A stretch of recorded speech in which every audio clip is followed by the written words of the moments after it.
Good evening, everybody. How's it going, sir? It's good. I'm doing well. How are you?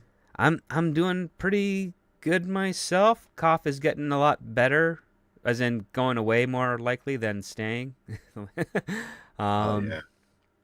Still lingers pretty tightly, but outside of that, as I mentioned in the green room, a little tired, but still jazzed to be here. How are you doing, sir? I'm doing good. Just had a good eventful Saturday at home doing a couple of house projects and just looking forward to discussing tonight's script. Yeah, we've got an interesting one. I think that's one of the benefits of this show is that rarely do we get like a boring script. Like we get a lot that really go into some areas that fascinate or confuse or spawn Yeah. all sorts of strange conversation. This week's is no exception to that. Um, but yeah, we've got a good one in there, and it seems like our audio is coming through nicely. I am still going to do my best to hold off on coughing. Excuse me, into the microphone. Um, yeah, I counted. It's been 11 weeks I have had this cough. Uh, I've had lingering coughs that you're like, yeah, is this ever going away? Gets better, it gets a little worse. Yep. You only look back and go, wow. And I guess where you're doing this every Saturday, you can track exactly how long you've had it. Oh yeah, I can. I really can. I've gone back to some episodes where I'm like, oh yep, there's me holding back. Um, Yeah, it was yeah, I know exactly who gave me the cough. They're from South America. I hope they rot rot away for this cuz I almost am at a point where I can't remember what it was like not to have this cough. They brought you up the exotic virgin version and Of you whatever it was. Yeah. And it's just yep. it's funny cuz I'm not the only one of like my colleagues, like a whole bunch of us caught it at the same time, and we basically all wrote like an email and text to this guy. It's like, the heck with you for flying up here knowing you're this sick. Like, you're the reason these problems happen. Stay home when you're sick, like the rest of us would. And then, of Oh, course, all of us, we did work remotely for a while. And then after like about 4 weeks, it's like we actually have to physically be somewhere.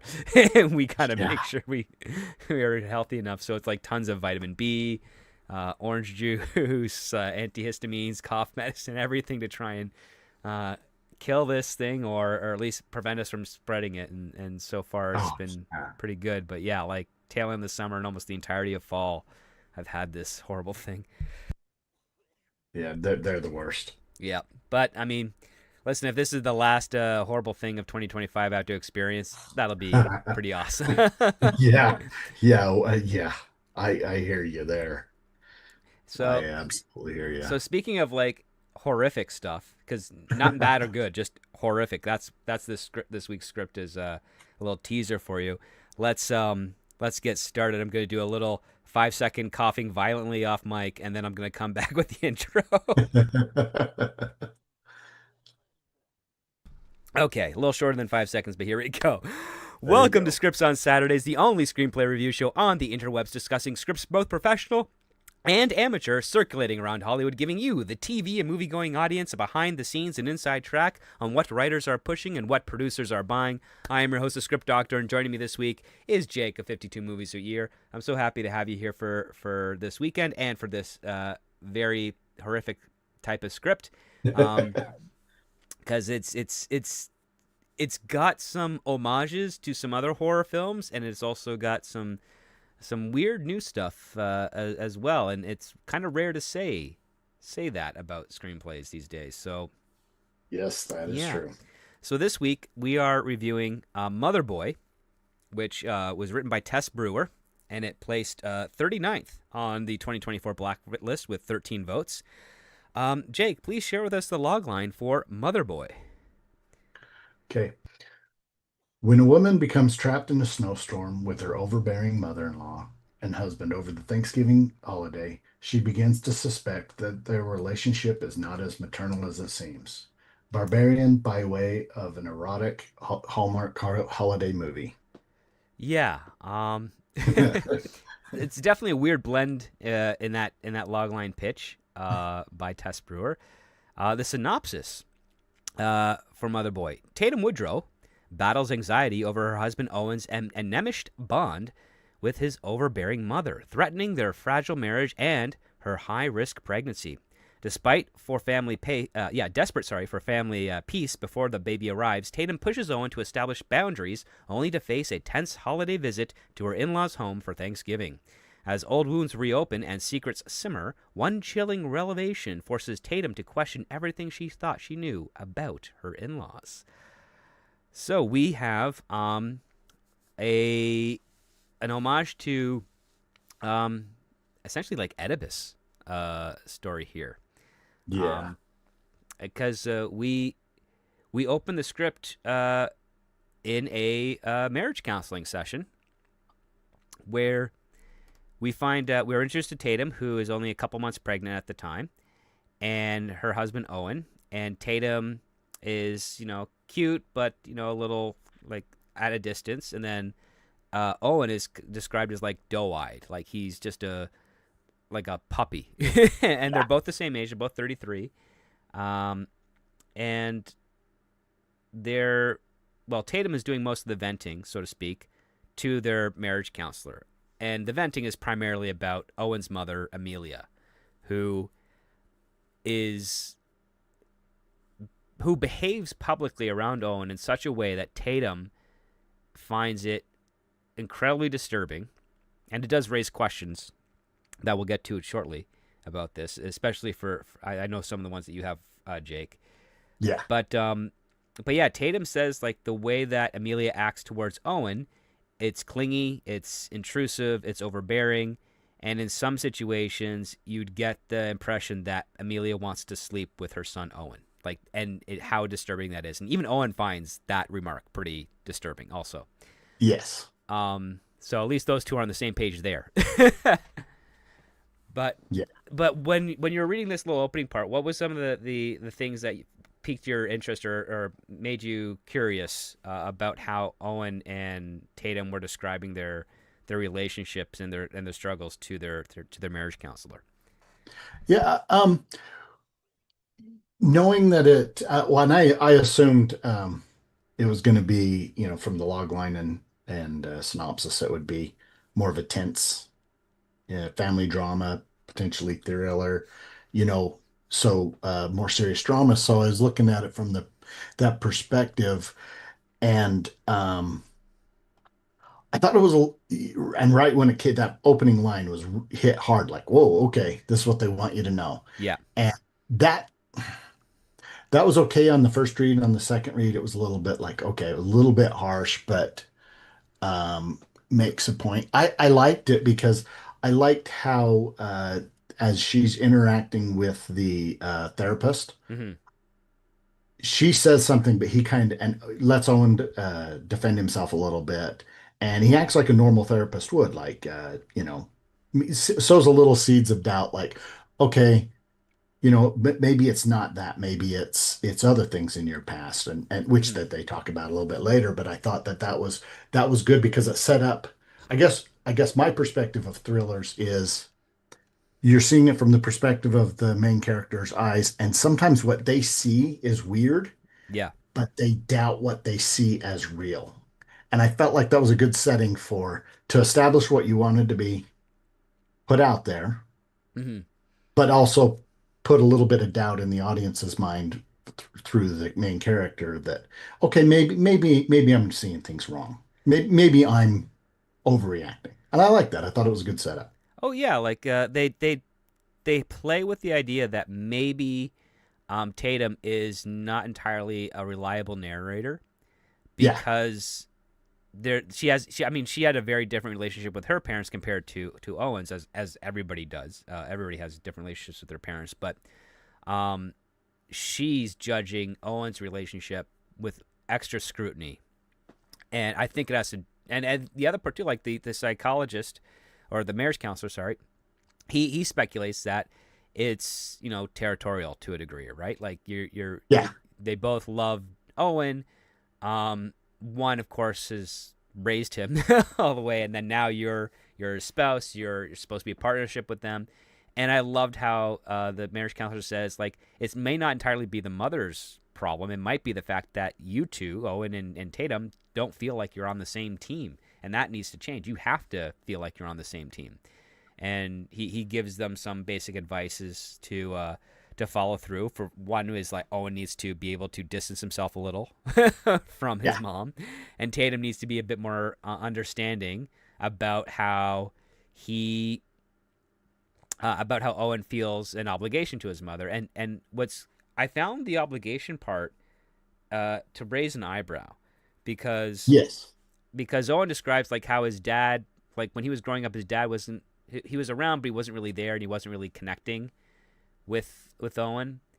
And we'll get to that later, but I thought it was an interesting point where it's like, yeah, if there's no affection from his father, then yeah, he would get it all from his mother, and his mother would of course be enthralled by that, um, and of course want to hold on to that as long as possible.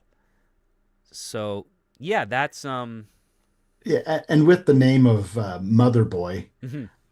as the title, you're getting everything. It's actually a pretty good title. You're getting an overbearing mother or a mama's boy or something. That's Yeah. that's a pretty strong word. It made me think of Arrested Development. Oh, Mother. I mean, yeah. I mean, I will say this: like Lucille in Arrested Development, very different type Yeah, of mother. Almost like yeah, overbearing to a couple of the kids, but also couldn't care less yeah. with the rest of them.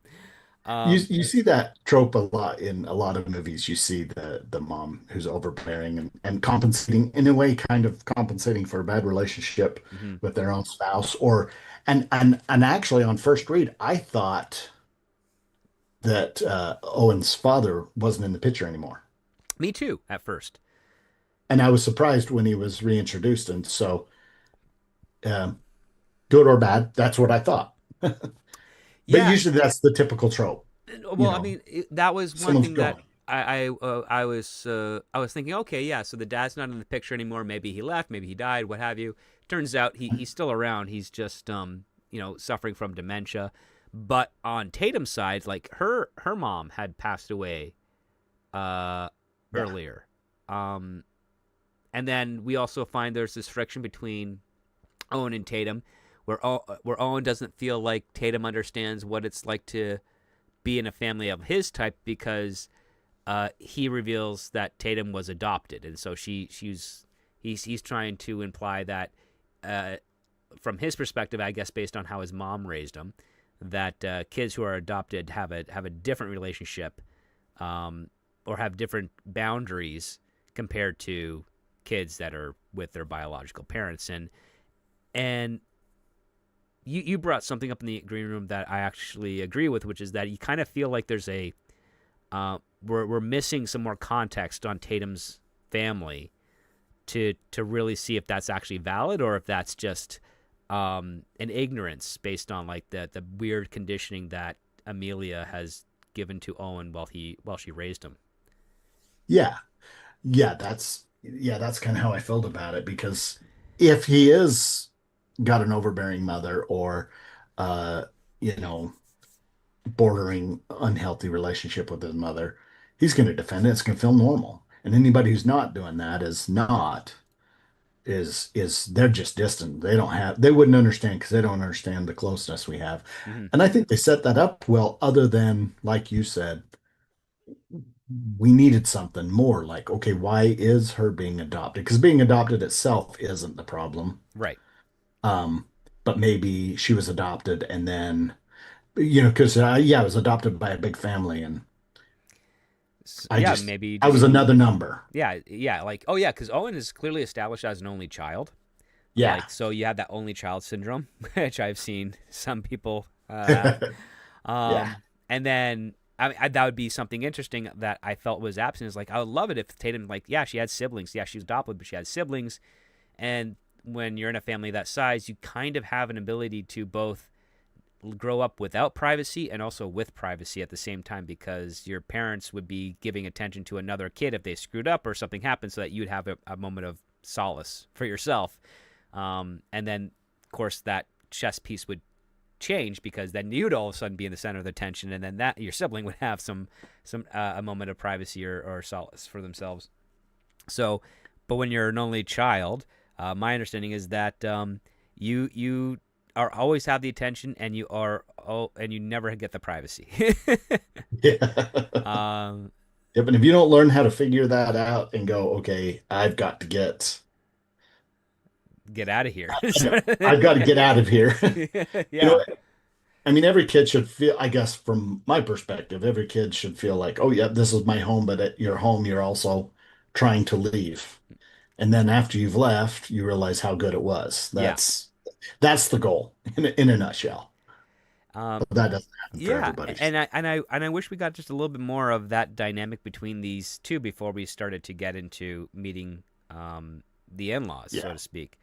But Yeah. we end the first scene pretty easily. Like, yeah, the two, Owen and Tatum, okay, they agree to do, to try it out, and then we jump cut to later in the year where they're at their um, the doctor's office, essentially, where their physician is performing an ultrasound on their kid to see if everything's okay.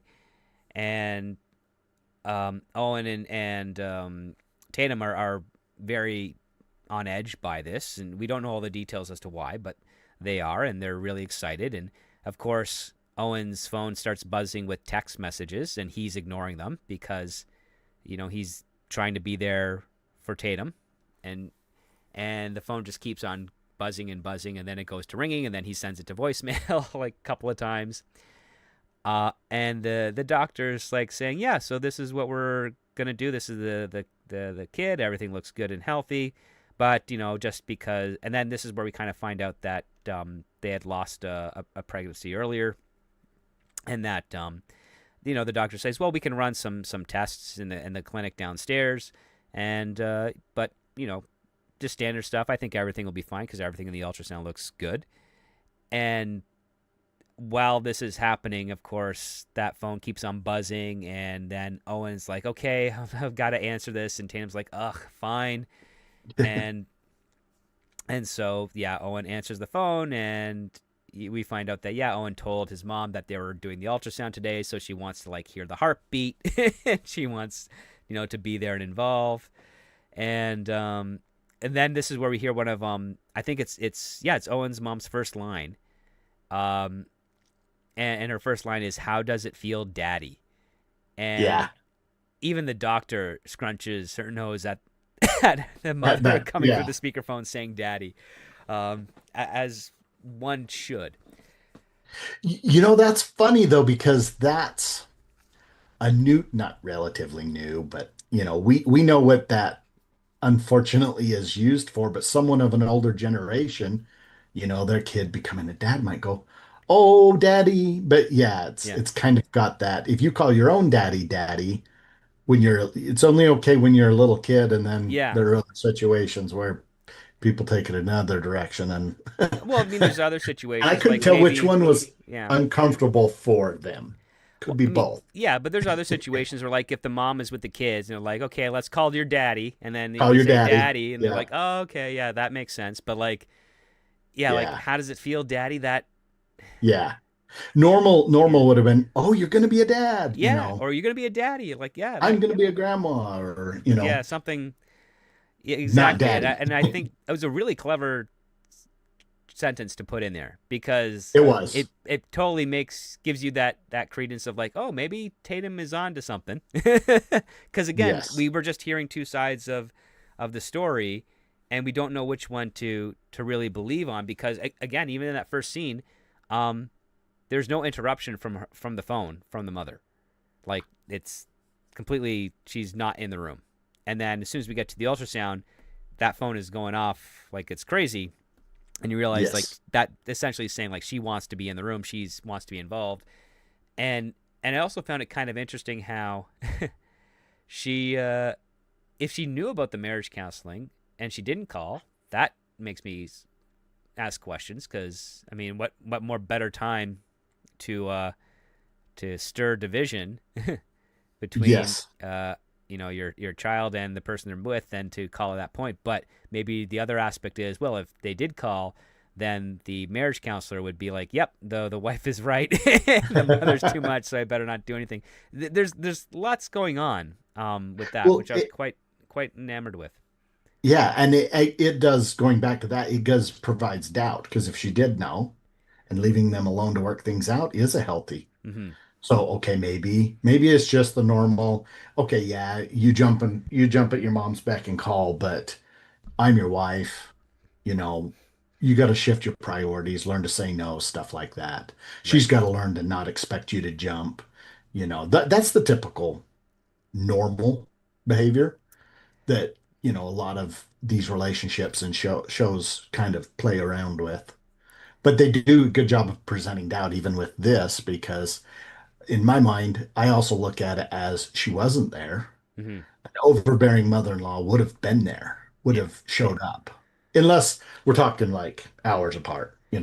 Which I think they are. Yeah. Because So she probably would have been there if they were in the same town or close yeah, enough. like all we know is that they're in like the Seattle, Washington area. Um, and his mother apparently lives up a mountain. That Yeah. there's one way to get up there that's quick, and then there's another way to get up there that takes like 4 hours. Yeah. So, and we learn that directly in the next scene because when Owen leaves to kind of talk to his mom over the Yeah. phone, the doctor's Leaves the like, "Listen, ultrasound. it's okay if you want to take a little bit of wine." She's like, and of course Tatum's like, I was never even planning on drinking. I don't want to do anything. The doctor's like saying like, I know it's a bit controversial, but I just want you to know, like, it's gonna be okay, especially if you're gonna be spending the holidays with that woman. and it's like something. I mean, I don't ascribe to it. I don't even recommend it, but it's like I've heard a lot of midwives and doctors say like, yeah, you can grab a glass here or there if you're getting stressed out. It's like, okay, and don't abuse that. There's someone you want growing inside you to, to Exactly. to Well, I to look have at it their like eyes in the right this. part of their head. Yeah. Especially when, yeah. I look at it like this. If a doctor said you can have one, then somebody's going to have two, and somebody Right. else is going to have 10. So you have to say no to everything Right. in order to get, because anybody's going to disobey you is going to disobey you anyway. Oh yeah, You give if you give people them an inch, they'll permission take a for, mile. That type of thing. yep. Yeah. So, So yep. so yeah, we get to those things. We get to two doctor scenes. One for their marriage, one for the health of their expecting child, and then we're in the car, driving up the road towards the mountains to go visit Amelia, and Tatum is getting his car sick. Like she is breathing, trying not to puke. Owen is really attentive to her. He's like, "Do you want me to stop and pull over? Do you need to, throw up? You get the fresh air?" She's saying like, "No, no, let's kiss. Let's keep going." And then we have a motorcycle cuts him off and speeds up ahead, driving way too fast than it should. And even like we have this really empathetic conversation where Owen's like, trying to say like, are you nervous about, spending time with the parents? And then Tatum says, well, your dad's the only one that doesn't make me nervous. Sorry, coughing there. and Yeah. and then of course this is where we find out like, yeah, well, unfortunately he's getting worse. He doesn't even know who my mom is on some days, and then Owen drops a bombshell. It's like, I talked to my mom about being nicer to you, and she's like, why would you do that? Like Yeah. now the niceness that she's going to do is going to be like passive aggressive hate. Yes. And that I really felt that like, oh my gosh, why did you say something? Don't help. I really related to that. Yeah, I mean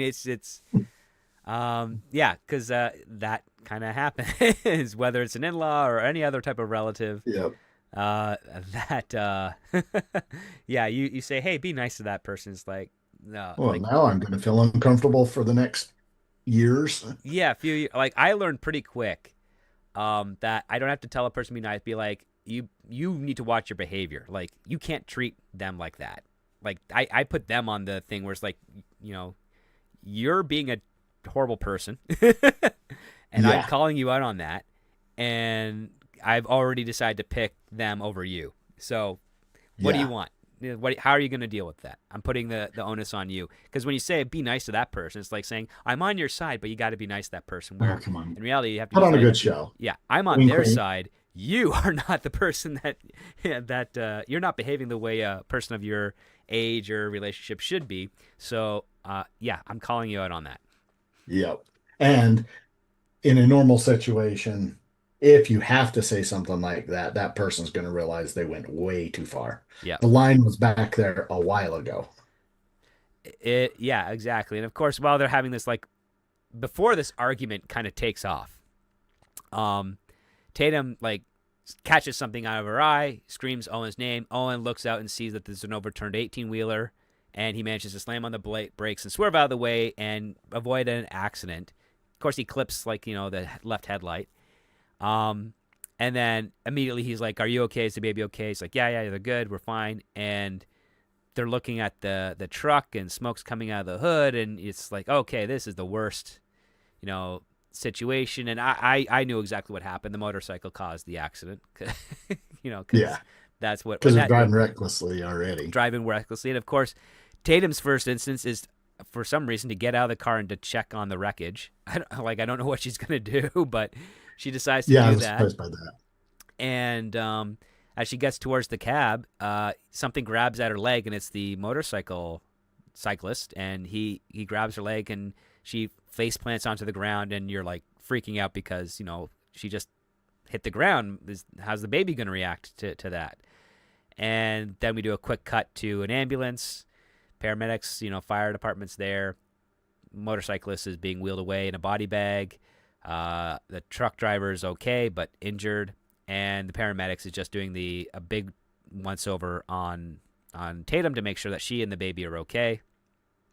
And so yeah, like she says, they think they're good, and there is like an offer of like, hey, do you want to go to the hospital? And of course, Tatum's the one that says no. We should probably go to the in-laws. And here I am thinking like, no, even as the concerned, if I was in Owen's situation, I'm like, yeah, there's no way we're gonna go see my folks. We're going to the hospital. I'm calling them. They can come meet us there. But you just fell like 4.5 feet. Yeah. And you're X many months pregnant. Yeah, we're not taking any chances. And I figured that would be the case given the the allusion to the miscarriage that they had prior, and I was kind of surprised that Tatum said no. We're gonna proceed, and that's when the fire chief says, yeah, well, you can't go up this road because the truck's blocking it out. You have to go all the way back down and then around the other way. And then that's when we're like, yeah, it's gonna be hours, like an extra 4 hours. And then we find out from him, it's like, yeah, there's also a snowstorm scheduled to come through over the weekend, and it might trap you up there longer than you expect. And of course, Owen's like, no, we'll be leaving long before that storm hits. To which, you and I and probably everyone else reading this script is like, yep, that's definitely not going to happen. Yep. We've all felt that when we're going to a place only going out of obligation, but Mm-hmm. yeah, no, set up a perfect foreshadow of a unfortunate event. I mean, yeah, part of me as like an audience member would be like, I would like to see the difference in that. Oh, a storm's coming. Yeah, let's turn back and just Yeah. go the story that way, as opposed Yes. to like setting it up like, yeah, we're going to deliver on the storm. It's like, yeah, I know, but I like the idea of, okay, so we're going to have the storm. They're going to be trapped up at the house. That's fine. That's normal. But what would be more interesting is like, okay, let's go to the hospital. Let's have the parents say that they're going to come on the way to check in, and then while at the hospital, the storm hits, and then now you can have how does a storm negatively impact a hospital, especially given like all the other patients, all the other stuff. Like there's other areas to explore, and it's still relatively contained. It maintains as a contained part, but you're also giving a different type of agency to your characters because have Owen and Tatum thinking about their kid, and instead of them thinking about their in-laws, and so yeah, like. But I mean, that's just my own little like nitpicky critique on it. But for the purposes of the script, it's like, well, we want to get these characters together in a tight space so that they have to deal with each other. They have to poke and prod each other verbally or physically or what have you, for the drama. and for the exploration of what the conflict is between these characters. And Uh, what I liked here is that we get something similar to that. So, Jake, do you want to like? Do you remember like what Owen offered Tatum when they were, making a choice of whether to head home or go to the in-laws? let me pull that up. Sorry. Yeah, no, it's I okay. don't remember what. He did offer like after the accidents, like if you want, we can go home and then we can Oh, try this next year or try again on Christmas. oh yeah, he did offer to. Yeah, let's just put it off till Christmas. Yeah, and What I do recall about this scene though was I at being a suspense thriller, I liked how and my observation of those is you'll have random things happen during the boring events, like driving to the car where they're talking and discussing, are you feeling okay? And it's just a boring moment. And then something kind of gory always happens to set up just, I don't know what it's even called, hmm but like you may see somebody and they're working on a piece of wood and they'll cut their hand. right. But you're it's just building up tension throughout the whole thing, and it has nothing to do with nothing. Never deal with it again later. And that to me, that's just one of those scenes that just builds up a little bit of tension. Gets you flash with a little bit more tension, relief. But you're constantly building. Plus, it also set up, clipped headlight comes into play later, hmm road closure comes into play later. So I thought ultimately it was a good thing. And then it was also doing character development of they were bargaining. He was offering, we can just put this off till Christmas. Yeah. And maybe she was going, I don't want to wait. I'll be further along pregnant. I'd rather take care of this situation. We don't know that, but maybe that's what she's thinking. I'd rather take care of the situation with your mother.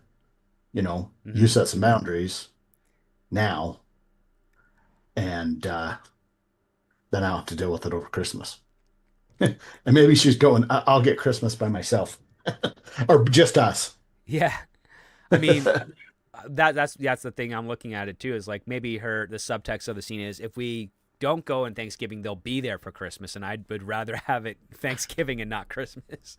Yep. Um, A little bit better weather. Maybe we stay home instead of on the road. yeah, that type of thing. So I mean that's again there's some ambiguity in here that gets a little frustrating because and it's only the ambiguity in the expression of the characters, not because they say some lines and there's obviously a subtext there, but the subtext feels like a little bit too buried, in my opinion. Like I don't want it to be Yeah. on the nose, but I also don't want it to be to the point where it's like, is it so well buried that I could have like way too many different interpretations? And if so, is that helping me focus on the direction of the narrative, or is it making it too blurry as we proceed? Okay. Yeah, that's fair. Um, but yeah, she says no, we're good to go. Let's yeah, it's gonna be an extra 4 hour drive, and she's already feeling car sick. So they do the drive. They eventually pull up to the house at night, and it doesn't even look like anyone's home. And of course, Tatum makes the joke like, "Don't get my hopes up." I um, know. We turn around and go back. We made the best attempt we could. right.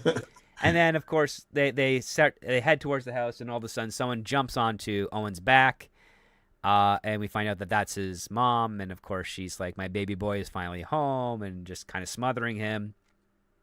And we find out that yeah, she's about 30 years older than Owen, and she definitely looks her age.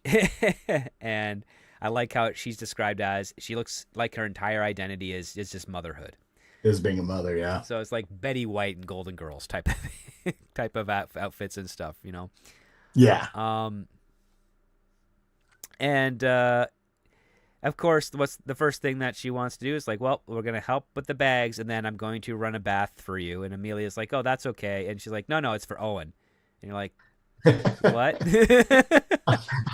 Yeah. That was again, that drew me right back to I know this isn't a comedy, but all I could think of was Arrested Development. Yeah, That's what I think of when I think of weird mother and son.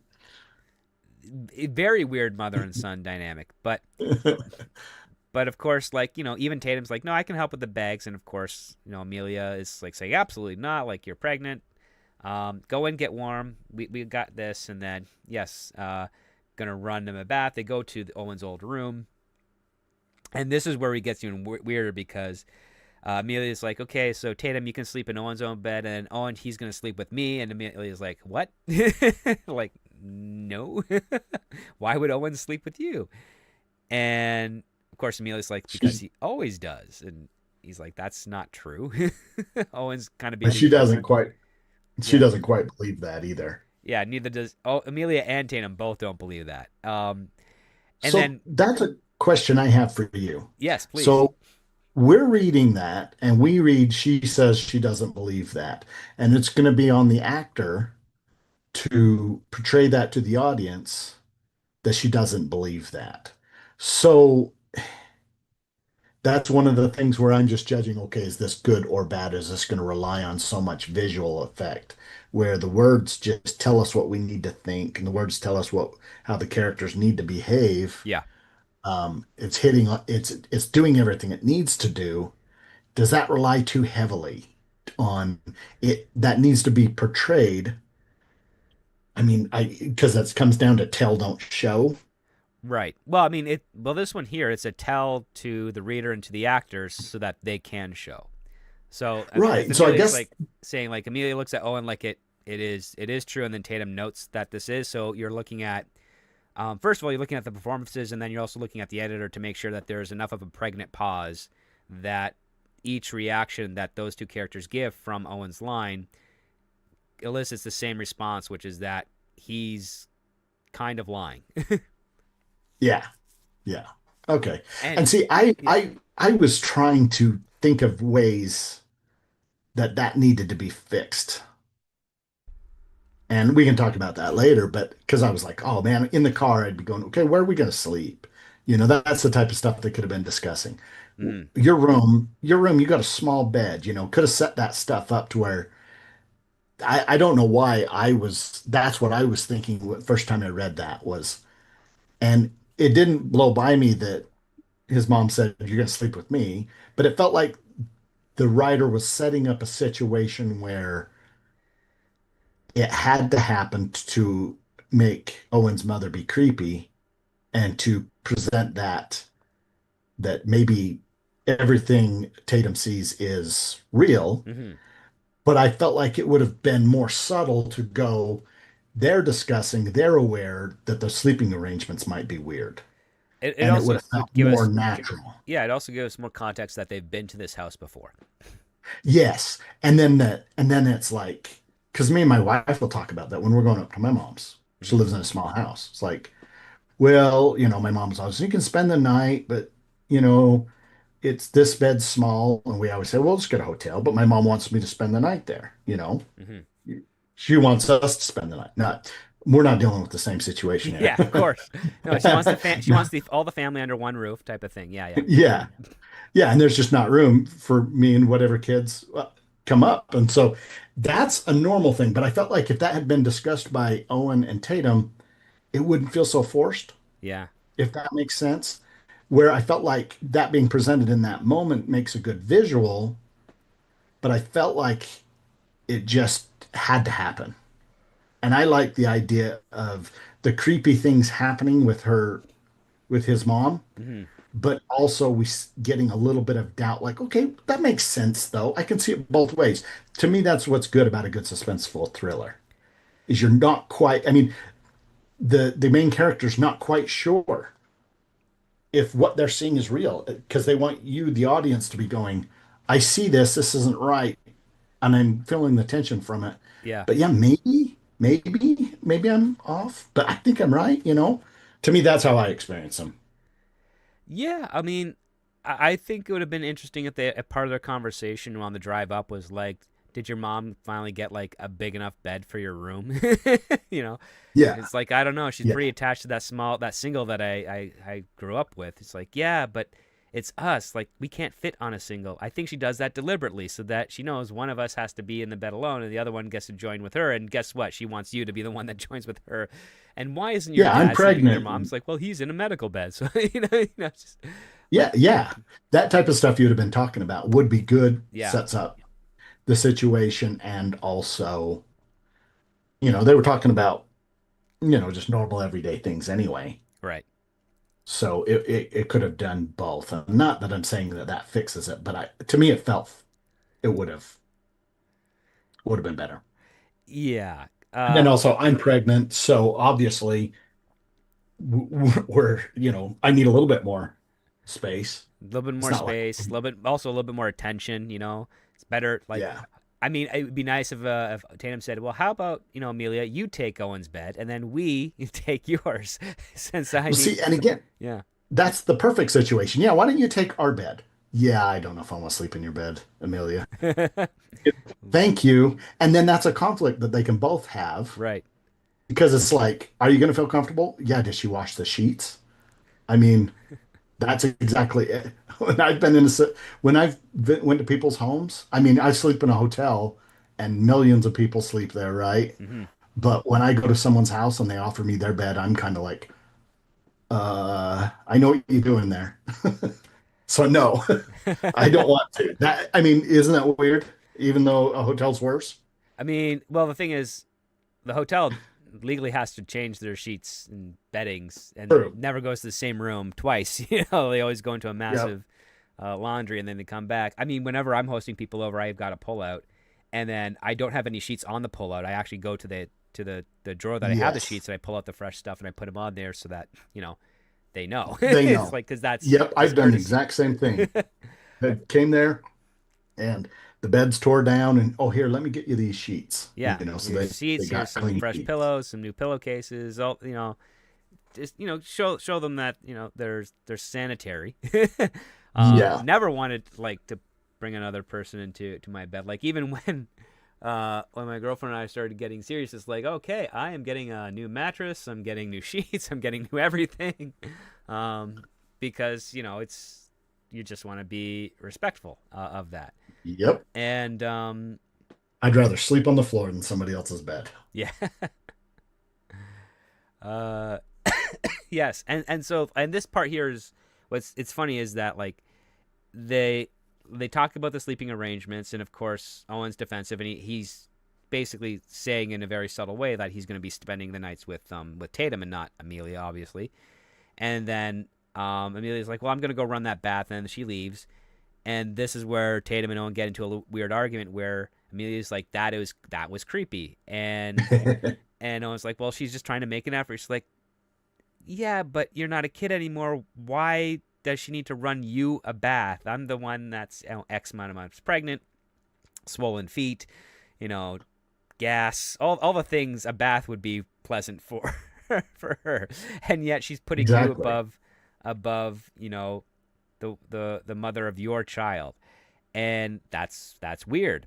And then the other part too, of course, Tatum drops the bomb, is like, does she take the bath with you? And he's like, "No, that's disgusting." That, um, she's like, I don't know if I believe you. yeah, like she She thinks that. but yeah, she's definitely going to give a reaction like she doesn't believe him, because that's kind of stated in the script. And then Owen's like, "Listen, I'm going to go appease my mother, and then I will run you a bath, and I'll take care of you, and I will be in there with you." uh, and so they exits. Tatum, she lies down on the bed, and then we find out that she passes out, and she wakes up like in the afternoon. Um, and there's a note on the nightstand that says, "Downstairs making breakfast. I didn't want to wake you. Triple X." And she sees that it looks like someone had been in on the other side of the bed with her, but she doesn't know, and doesn't have any phone service because they're up in the mountains. And yeah, this is where we kind of get a bit more of the family life. Like, you go through the hallway, and then you go into the bathroom and the living room, and there are pictures of Amelia and Owen at various ages all over the walls, and the most creepy, you know, misery style um, And no description. pictures of Neil Yeah, no with them. pictures with Neil. Um, and this scene was written in such a weird way because it made me feel like this is the first time Amelia is seeing this, as opposed to what we learn later is like, oh, you added more photos on the wall. uh, those two moments didn't feel like they were connected to me because the reaction, like Amelia's reaction, is like, okay, so she sees a photo that she hated, that she hates, and she like, I hate this photo. And she hides it away in the drawer in the bathroom, and then she goes into the living room, and there's hundreds of framed family photos that are on every part of the wall. Each one is of Amelia and Owen throughout their years, and there's not a single one of Owen's dad. And there's various quotes on it, like "Mama's boy, you will forever be my always. Nobody loves you like mommy does." Um, Anytime you see those quotes in a prospective person's home, run the other way. Because it was Yes. funny. Like even when I was a teenager, they started dating for the first time. My mother says, "Yeah, you'll never meet anyone that's gonna love you more than your mother." I'm like, "No, I already have." like what you give is not is a paternal love that I have no desire for. The girl I'm with right now, I know for a fact she loves me way more than you do. Like, because number one, she will not try to protect me from things. That's true love right there. It's like, nope, let Yeah, them make that's the true. mistake, let them learn. And number two, it's like, yeah, I can be far more honest and trustworthy of them than I can with my mom. Because parents, a lot of parents like to mess with their kids in ways to help them grow, and then in other ways just to sort of reaffirm their positions. Like, I'm the parent and I'm the authority, and you are always going to be my kid, even if you are like Yes. older. It's like, okay, yeah, I understand that stuff, but you can go too far in one direction, and cross a line, and vice versa. It's like, yes, no. So I was like, listen, I understand the parental love stuff as well. Um, the parents of my godchildren, they will do anything for those kids. And but they don't ever say that nobody will ever love them more than them. Yeah. Because I'm like, because they know deep down, it's like, you know what, that if they have a kid, like their grandkids, those grandkids are gonna love their parents more than the parents are gonna love those kids, their first kids. It's just the way it works. Like you as a child would love your parents more um, than the grandparents would love their parents, and then the grandparents will love the grandkids more than anything else, because it's just this weird Yes. dynamic, right? So yeah, whenever I've seen those types of quotes, or like especially in my mid 20s when I was getting back into the dating world again, and the women I would be dating would be getting text messages from their parents where they would have stuff like that. It's like, oh, that's what your dad or your mom said to you. It's like, yeah, okay, all right. Well, I'm not calling you back. uh, Yeah, nobody wants to have that. There's that. yeah. Okay, right. Again, it's like Tatum says, we need some boundaries, and it's like, yeah, boundaries are very healthy. um, and of course, and then this is the weird part here. Like, so she's in the dining room, she's looking at, or sorry, the living room, she's looking at all those photos, and then of course she's like, WTF to herself, which to me that says this is like the first time she's seeing this. But it's not Yeah, until that like was. 10 or 15 Yeah. pages later that we find out, oh no, she's remarking like, oh, you added some more photos to the wall.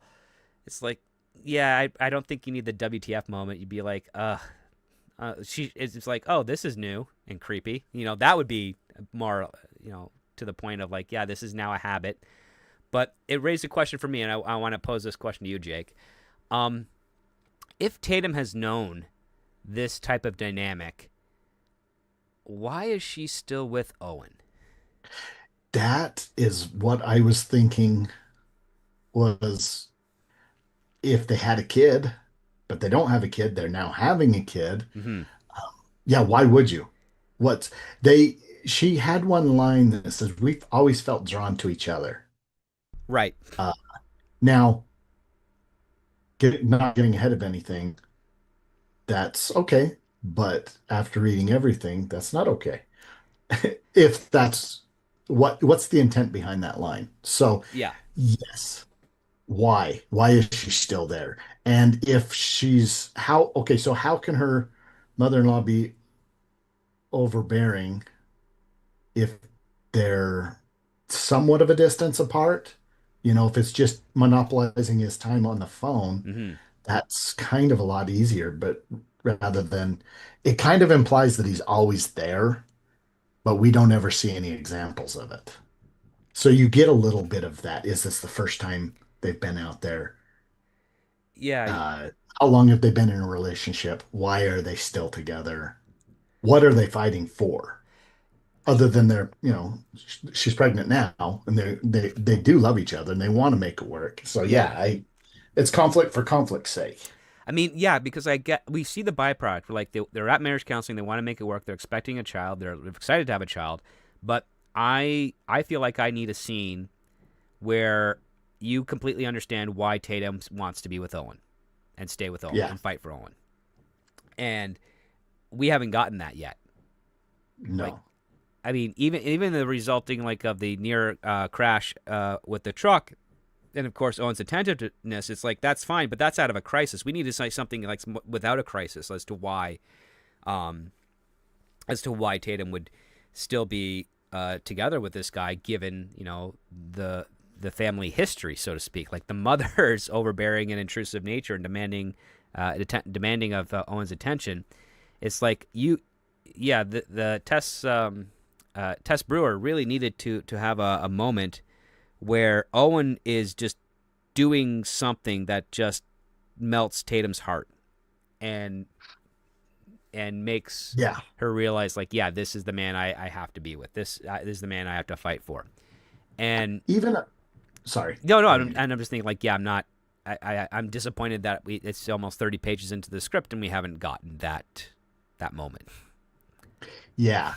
Even a line. I don't know who would say it to her, but you know, studies say that if a son has a good relationship with his mother, he will have good relationships with his kids, Hmm. and something, or she just believes that something that brings that out that if he can have this relationship and he is good to me, what kind of relationship will he have his kids? Something to look forward to. Right. That's the first thing that popped in my mind.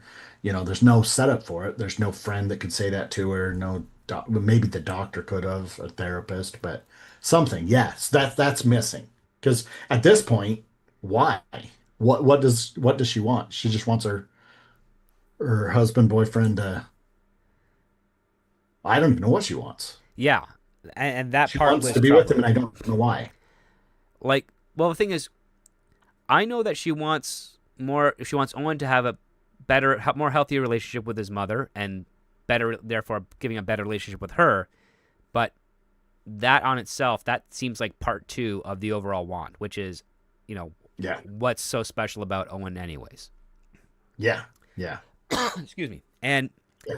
and we see, a caveat of different little situations that put Tatum on edge. Like the first one is that when Tatum goes into the kitchen, she catches Owen and Amelia kind of swing dancing in the kitchen because they're listening to some old music, and of course they stop, and Owen fixes her some tea, and Amelia's like, yeah, I'm gonna get some fresh air, and then another song comes up on the radio.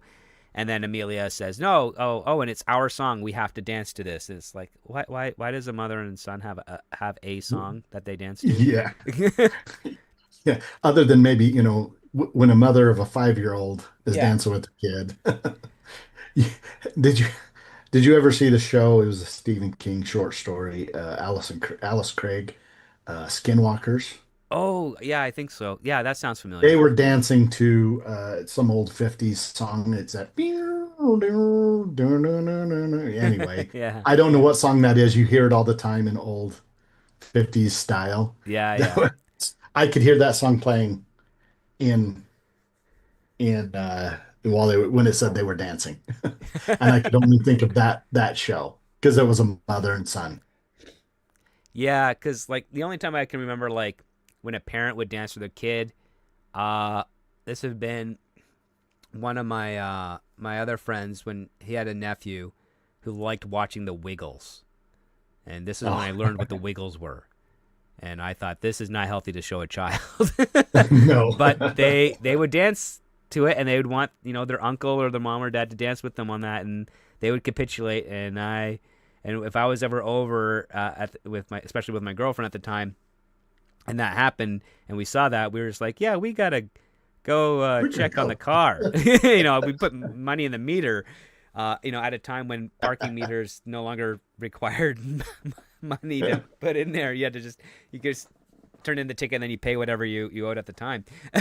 so, so yeah, we would excuse ourselves for that because it was weird. I mean, fortunately, the kid is not crazy these days, but Hey, when a some are. little kid wants somebody to dance, that's okay. Yeah, There's about 5 when the little kid goes, I don't ever want to do that again.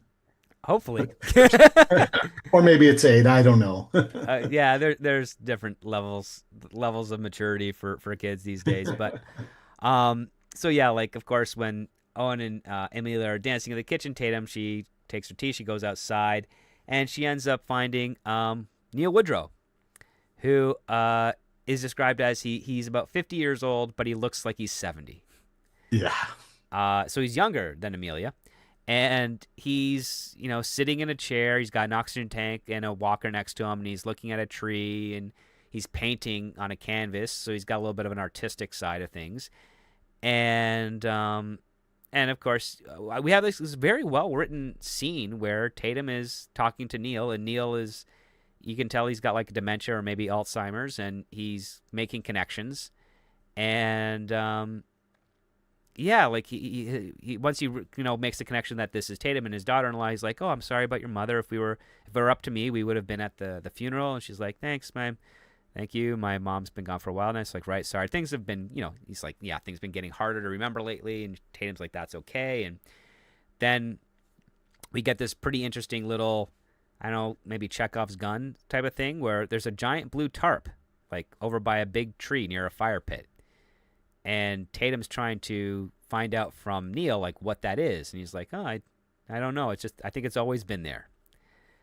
And yeah, like so what was your type of, how'd you feel about like this introduction with Neil, and also compared to like how Owen described Neil, like Yeah, I like that because I like that she at least has somebody in the family that she gets along with better or is like not bothered by because that kind of feels normal. Like, yeah, okay, go over to a family event. I avoid this person, but I can hang out with this one. yeah, That like, anyone can relate to. I really like the blue tarp because when they pulled up, her eye was drawn to that too. And I like that in suspense shows where there's always different things. There's rats scurrying in the attic. That's been a present. It woke her up or she heard it when she was going to bed. hmm They haven't brought up the slamming of the shutter doors or the shed the door. shed I door, like yeah, the different things that happen in movies like that. Those are usually what begins a scene is you get something like that and it create, again, thinking from the perspective of a suspense thriller yeah, and the fact that he sees that and they keep drawing your eye to it, you know it's coming up. So I like that. And I liked he was okay. He was a good, hmm sets up that he doesn't have long to this world and um, not much. I would have done. She says, "Oh, you know what? My mom's been gone for a while, and we didn't get along. We didn't have the best relationship." right. That would have also set up being adopted, or she would have set some more doubt that maybe because she had a bad relationship with her mother, That seeing Owen's she's relationship with seeing his is odd for is her, yeah, his could be normal. We see this not, yeah, but maybe it's just slightly not. right. I'll give that little give and take back and forth of trusting what you're seeing. And I think that would have just been a very easy fix right there to Yeah, set up. I think that would have been it's like, yeah, yeah, because I mean, she's basically like, yeah, she's been gone a while, and then that's kind of it. And then the other part too is like Neil's like, oh, remember something else? He's like, oh, I was also sad to hear about, there's nothing more crippling than losing a child. And Yeah. this was pretty interesting emotion from Neil because even Tatum looks at this like she's puzzled, and of course she's asking herself, did Amelia also have a miscarriage before? And she's about to Yeah. ask him when Amelia kind of, interrupts the scene saying, "Hey, who's ready for lunch?" And one of the things that I thought was kind of interesting is that Neil, even though he's suffering from dementia or Alzheimer's or what have you, um, he's behaves very sweetly and attentive and emotional. And Owen describes him as being distant the entire time. Yeah. And it's like, well, Yeah. those two things don't match up, right? Yeah. and Yeah. I'm wondering, like, was Neil really distant, or was Amelia kind of pushing Neil away all the time so that she could have Owen all to herself? Yeah. And Owen just, you know, That didn't know ma- any ma- better and had no frame of reference to recognize him. yeah. Yep. I got one parent that treats me this way and this other parent does not. So Yeah. anything would feel distant, perhaps. And then this gets us into, like, so we've had a couple of creepy points already. We had Amelia wanting to give her 33-year-old son a bath. We have her dancing with Owen in the kitchen. And then Amelia, as she's like putting down a really elaborate lunch, complains about how her lower back is in a lot of pain. And of course, Owen, he's a physical therapist, so he's like, "Okay, here, let me give your back a massage and maybe readjust it." And of course, Amelia bends over at like a 90-degree angle, Lays flat on the table. laying flat on the table, and then instructs Owen to, like, go pretty low and just massage away. And then she, of course, expresses herself with some various groans right in front of Tatum, who looks at this like it does not look like he's giving her a massage. Now, Yeah. Neil's not really physically doing anything. It's just what sorry, not Neil. Owen's physically not doing anything. It's just Amelia's reactions and how she's moving her body that makes it look really disturbing. And Yes. and of course, Amelia's like, that says like things like, "That feel right there, baby, right there. That feels so good, Owen, so good." And Tatum just gets up and, like, just storms out of the room. And of course, Owen is like right up behind her, and he's like, "Hey, what's wrong?" She's like, Are you not paying attention to what just happened in there? Like, that's not a massage." Like, Owen's like, "I massage all my patients who have back issues." He's like, "Yeah, but she's your mother, not your patient. And on top of that, are they always bent over a table?" What you're doing? And of course, Owen's trying to, he apologizes. He understands why he's upset. He's like, "I was just trying to help my mom." And he's like, "But it looked like you two were, in the middle of something." And Owen is, like, at first at shock, and then you find out that Amelia has been standing in the doorway listening to them this entire time. And she says, "I'm going to go put your father down for a nap after lunch. Then I'll set up the VCR so we can watch, Charlie Brown's Thanksgiving like we used to." And Tatum's like, I can't participate in that. I got to go lay down again." And then this is where Amelia puts on her a bit more of her fake attitude. It's like, "Oh, I was hoping, we'd spend more time together. But, we can always watch together, Just Us Girls, next year." It's just like, not later in the Oh, day, not when you're God. feeling better. We'll wait a whole another year for that. Darn, I really wanted that, but oh well. Yeah. Yeah. No, I did like the way she would just always had that sweet innocent like, "Oh, really?" But she's always watching. Yeah. And of course, like, so Tatum, she goes to lie down, and she has a nightmare where she's sneaking through the house, and she hears giggling and canoodling, and it's Owen and Amelia, and they're in bed together. They're not doing heavy stuff, but, like, it's almost like there's a scene where it's about, like, Owen's about to be breastfed.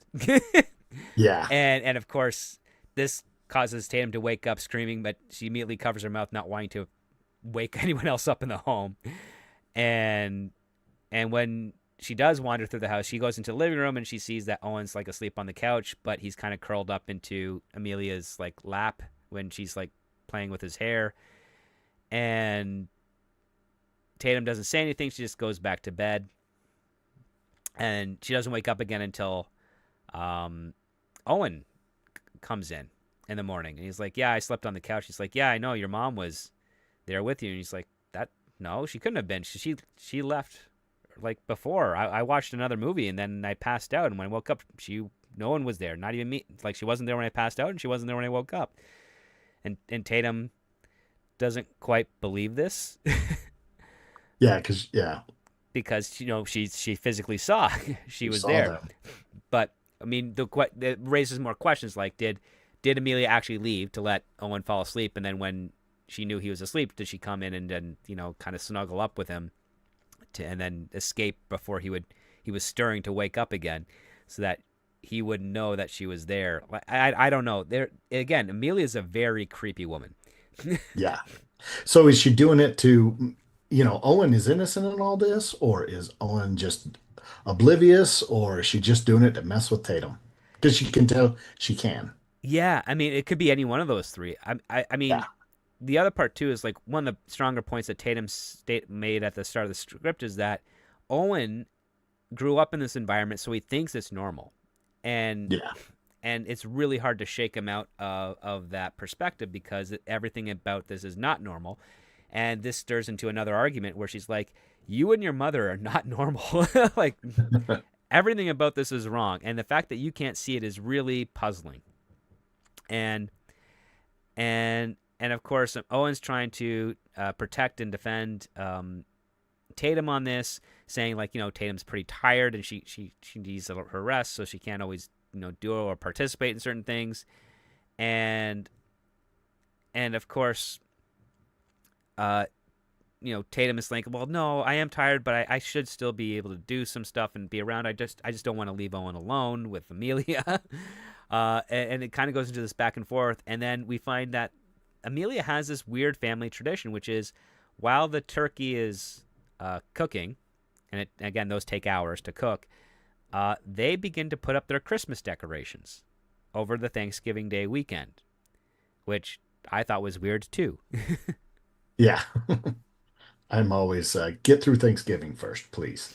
But apparently that's what it is, and so of course, Amelia dishes out various tasks to all the kids. So Owen is out there, outside, I think, getting like Christmas lights. Amelia has a box of the stockings, so she's like, "Oh, put the stockings up, and I'll get the decorations for the tree." And so as Amelia is kind of like getting changed for the day, she finds that she has a voicemail on her phone, which she's really happy about because there's been no signal up there for like a couple of days. And unfortunately, the voicemail is garbled a bit because it's from her doctor, and she's like, "Yeah, we got to redo something, and she'll have a report. She'll call me when you can." And it's really fractured. You don't exactly know what's going on, but yeah, like But enough to call you over a Thanksgiving weekend, so it's enough to worry it's about. enough to worry about. And of course, Tatum goes straight to the landline phone, and there's no signal. And then she follows the cord and realizes that it's been severed. And Amelia says, "Oh yeah, we have a rat problem," and Tatum doesn't believe that a rat chewed through the line. But we do hear scurrying and scratches coming from the attic, so could be rats or raccoons or some other pest up there. But Yep. regardless, like Owen is sent out to the garage to get the old vinyl records for Christmas. Tatum is handed a box of stockings, to hang over the fireplace. And this is where we get into some really good drama here because, there's Amelia's stockings, then there's Neil's, and then Owen's, and then underneath Owen's there's a baby blue stocking and a pastel pink stocking, and they say Ethan and Zoe. And this causes Tatum to like break down in tears because those were going to be the names of the twins that they were going to have that she miscarried. And of course Amelia's like, "Oh, I forgot those were in there." And Tatum is ready to strangle Amelia because the miscarriage happened like 3 years ago. And she gets into a huge fight, and she's like, it's very strange that she's been with Owen for over 5 years and she's never had a stocking made for the family, But the twins but do. the twins do. And they're here you two, left him in two, a three box. quiz. Three underneath your. Christmases Yeah, later. yeah, you've left them in a box that you handed specifically to me. You knew that I was going to see this. You knew that was going to Yeah. cause me like trauma and everything. And this and this is the part where even like Owen can't defend Amelia at this point. She's like, he's finally tells her to stop. Yeah. and and Tatum calls Amelia out, and then Amelia says the one thing, which is like, I wasn't sure that this pregnancy was going to keep. And that And, you guys were even going to last. yeah, and oh man, Owen is like really shocked that his mom would say that. And so Tatum kind of just gets outside, and she's she's not dressed for winter. Like she's in her normal clothes, but she sees Neil out there, and Neil notices that she's cold, so he takes off his jacket and puts it around her. And you're like, yeah, this is a guy that how is he not? How does he have a weird relationship with Owen when he's so nice to Tatum and he's so reflexively a good person? Um, Yeah, he even wanted to help massage his wife at the dinner table when she had Owen instead. She goes, "No, not you." yeah, that's Uh, right. And yeah, so I mean, he hasn't done anything that's supports the description of him from Owen. yeah, so I mean, this is where I would love to have at least a little bit more meat here Yeah, because I want to see like because Owen doesn't seem to have any resentment to his father, but there's just some sort of connection missing there. And I would love to know exactly like I would love to have known like how that dynamic worked prior to Neil's condition. And we don't really get a sense of that. I mean, it would have been nice if we had something in by way of the photos. Like if Neil was the one that took all the photos, and the photos had a little bit more of an angle focused on on Owen than on Amelia, or if while Tatum was kind of like going through the Christmas decoration, she finds a stack of photos like developed in those envelopes, and she opens them up, and they're all photos of Owen, but with not Amelia in the shot, but they're similar to the ones that are on the wall, and you get the sense that Neil took these photos, he was taking them of his son, and then obviously the ones that didn't feature enough of Amelia in a positive light were discarded and then yeah, put in the box, and that only the ones with the frames are there. yeah, That would show something because that would see that's like our eyes. That's us looking through Neil's point of view of how he's watching his son grow, and we could see like he did care for him, but the behavior that Amelia had in the dynamic that she had in the family clearly pushed Owen um, out of the circle, so to speak. yeah, And then of course Neil gets pretty excited because a lot of memories kind of come flooding back, and he's like, "Oh, um, you, yeah, you're expecting. I know where we have some of Owen's old toys. Let me go get them for you guys." And she's like, "No, no, it's okay." It's like, "No, no, it's great. It's in the red chest in the attic. I just want to do something useful." And of course, Tatum's like, "I don't think you should be moving around too much." And she offers to go with him. He's like, "No, no, I gotta do it on my own." And he begs her. He's like, "Please, I just want to feel independent again." And of course, that yeah. hits. I felt bad for him in that moment. Yeah, like that was a pretty powerful moment. Yeah. And Oh, so yeah, Neil kind of goes up. But yes, Jake, you were about to say something. sorry. No, He please. had noticed her birthmark. They pointed that out. That was another Oh thing right, that yeah, yeah. stood out. And that I caught that on first read, and I thought, what? What? That was one of the things that we were discussing in the green room a little bit, that how we saw things different. We can't even really talk about how we saw things different because it goes into spoiler territory, but Right. that was one of those things that just stood out like, what? Why? I had like three, and they all kind of tied into each other. Maybe that's just the way I saw it. But that was right when he shot up and was like alive. But you could tell it bugged him. But Yeah. anyway, Yeah, like the moment she takes off her slipper to scratch her foot, and revealing a birthmark, and then that stimulates Neil to be like, "Oh, we have all of Owen's baby clothes and toys. This is where they are. I'll go get them for you." And that gets us to the point where he's like, "Yeah, I just want to feel independent again." And then of course Tatum lets Neil go, and he kind of gets up and shuffles off like with a lot more spry energy than we've ever seen. Yeah. and Yeah. and of course we then cut to the dining room where both Tatum, Owen, and Amelia are sitting at the table wondering where Neil is. And Owen's whispering to Tatum's like, "You said he went to get something in the attic?" And she's like, "I offered help, but he insisted on going by himself." And she's like, "I'll go get him." And Owen says, "Yeah, he'll go with." And she's like, "No, it's okay." And so they start searching the entire house and property looking for Neil. And he's not anywhere. They're kind of surprised, and this is something that's true of a lot of patients suffering from dementia, is that you can't let them out of your sight for a minute because they could wander off anywhere. And that puts them and anyone else they might interact with in a potential amount of danger. Excuse me.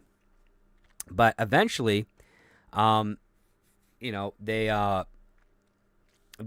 hear like scurrying in the attic, and of course Tatum's like, "Oh, I'll pull down the stairs and we'll check up there." Maybe he did go up in the attic and the stairs kind of collapsed and closed him in on himself, like the Clark Griswold in Christmas Vacation. Yeah. And which is why I'll never own a home that has an attic entrance like that. Excuse me. And so as she like kind of scurries up the steps, Tatum scurries up the steps, she hears like this bone-chilling, painful scream. And it shocks Tatum so much that she ends up slipping down the steps, but she doesn't land hard or anything. She lands on her feet. She's okay. Baby's okay. Tatum runs down the stairs. She's exits the living room. She's like trying to hear where the scream is coming from, and then it coming out of the garage. And we see Neil, and he has disconnected his oxygen tank from his nasal hookup and has connected it to a hose that's connected to the exhaust of the car, and he's had it running for who knows how long. And Neil has left this world, and Amelia is screaming and grieving, horrified that her husband has gone, and has gone this way. And she's immediately blaming Tatum for this because she left Neil out of her sight. And yeah, like, and even Owen is saying like, "Mom, stop! You can't blame her for this. This is not her fault. She didn't do anything." Of course, Amelia accuses Tatum of saying something to Neil, and she's like, I don't know what I said. Like, he offered to do this. That was it. That was the end of it. And of course, Amelia's like, liar, and she tries to manipulate it into implying that this is how Tatum gets revenge for the things that Amelia may have done accidentally with regards to the stockings. Yeah. And of course these two kind of get into a fight, and then this is when even Owen just tells Tatum, like, get into the house, like, get out. And first time we've seen Owen really like verbally lash out at Tatum, claiming that she's making things worse, because now it's not just Amelia lost her husband, but Owen now has lost his father. And it feels like it's hard to tell if this is something that Neil did or if Amelia did this so that she could get more attention from Owen. Because after that fight, Owen was kind of showing some distance away from Amelia. And Yeah. and He was going to his wife's side. You were getting good back and forth, like, okay, I'm starting to see that, yeah, maybe I don't have the best relationship and I am not making my priority to you, because that's our life. This is our life now. yeah, and That would definitely give Amelia the reason too. it definitely would give her motivation. Also, like Neil, he left, and he planned on going to the attic, and then we find out a little bit later that Tatum was going to go back into the attic, and Amelia doesn't want her going up there, and she's giving a couple of reasons. Number one, you're pregnant. You shouldn't be climbing up there anyways. It's moldy. It's dusty. There's probably rats up there. We hear some noises. Like, it's not good for a pregnant woman. You shouldn't do that. But you get a sense that there's something else up there. And again, Neil mentioned the red chest. It's like, that's where the toys are. That's what you got to go. That's where I got to go get the stuff for you. And, well, next you find out that, well, that blue tarp that was catching Tatum's eye earlier, that was an already dug out grave for Neil in the event that he were to pass. And Owen has wrapped up his father in a bunch of blankets and put him into the shed for the time being. He then, he feels numb. He talks to Tatum about how he's not really a good Thanksgiving weekend. A lot has gone wrong. And so he says something that is really disturbing. He's like, I'm going to go take a bath and then I'm going to sleep with my mom tonight. And Tatum's like, why? And Owen says, because she needs me. And when Tatum tries to protest, Owen kind of, verbally says, no, not right now, not doing this. And, excuse me. And it gets into another, argument where Tatum's telling him, like, her needing you to take care of her all the time isn't healthy. It's disturbing. She's afraid something really bad's going to happen if you keep coddling her. And of course, Owen's only defense is like, his dad just died. What other bad thing could possibly happen right now? And of course, that's, a loaded question. Yeah. And so basically, like, Tatum's curiosity peaks after Owen kind of departs when she's wandering by the attic again and she sees that there's a padlock put on the entrance out of nowhere. And, that stimulates some curiosity, further curiosity. It's like, oh, normally a reason of, hey, yeah, it's moldy, it's dusty, there's probably rats up there. That should keep a pregnant woman out. You don't have to really go further than that. Yeah. But now that a padlock's on there, it's like, oh, no, there's something else going on up there. You don't go that far to ensure that someone doesn't go up there. And so Tatum hatches a plan. She knows that something's going to happen in the next few hours or next day with Owen and Amelia and Neil's body. And that's the case. Like, they start to bury Neil the next day. And they're both outside, and Amelia can't participate because it requires some extra effort. So she scurries the house looking for every key she can find. And she collects them all at once. Smart lady. And then takes them up to the attic entrance and then uses them until one works. And yeah, she manages to get inside. And do you remember where the key was? Yeah, it was in the bathroom underneath the. It was in that bathroom photo that she hated. That she hated the most. Yeah, I liked that. And we also get a better layout of the house because we see that Neil's room, which used to be, I guess, an old office. It was converted into, it has a hospital bed, a commode, oxygen tanks, and all this medical equipment for him. So that's I thought that was weird that we got introduced to a room after because to me that stood out. Like, why am I okay? This is another place somebody could have slept. But yeah, how big is this house? It kind of messed with me in the sense of the size of the house. I mean, it feels we're like discussing another location and that doesn't come up again. Yeah, I mean, it feels like it's a 2-bedroom with a bathroom downstairs, living room and kitchen downstairs, just 2 bedrooms upstairs, and then entrance to the attic way. Yeah. I couldn't tell you the geography of it, but I was like, that's the best I could speculate. And yeah, it was. But yeah, she gets up into the attic, and of course, as she's searching around there, she finds a flashlight, and then she does indeed find 3 rats scurrying about. And it does startle her, and she's about to head down until she sees the red chest that Neil talked about ever so briefly, and that's also got a lock on it. And so she's thinking, oh, I got to get into this, and so she finds, I guess, a hammer, and she's about to strike the lock with the hammer, and stops herself when she realizes, well, that's going to cause way too much noise. Yeah. And then obviously someone's going to know that she's up there. So she stops herself, and she realizes, well, that's going to cause way too much noise. And then obviously someone's going to know that she's up there. And then obviously someone's going to know that she's up there. So she looks around more, and she's fortunate enough to find a set of cutters and cuts the lock and opens it up. And there's photos and paperwork and everything. And she's reading it over. And we don't get to see what she's reading, but it is frightening her. And she ends up taking a couple of photos on her phone. And just as she's pocketing her phone, Amelia finds her in the attic and does the creepy thing, like it's not a safe place for a pregnant woman to explore. And as they're heading down, as she's heading down towards the entranceway, Amelia, out of nowhere, grabs Tatum's phone, and they get into a little bit of a fight, and then Amelia strikes Tatum across the face with the bolt cutters, causing her to topple out of the attic, down the stairs, and smack her head against the banister. And Owen hears this and comes rushing, and he is freaking out because blood is kind of leaking everywhere. Amelia can barely speak. Her jaw's broken. Her neck is broken. Owen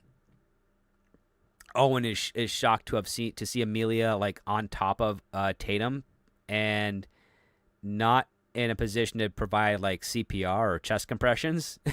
Yeah. But in a bit more of an aggressive one. But Owen is trying to save her, and he's panicking, and he's calling out, and he picks up Tatum, and he's like, I got to get her to a hospital. And of course the snow has fallen, the roads are not clear. He's like, I don't care, I got to find a way to do it. And he takes Tatum outside, and she's kind of like in and out of it, basically on the brink of death. And Owen, he can't get her into the car because it's buried in snow.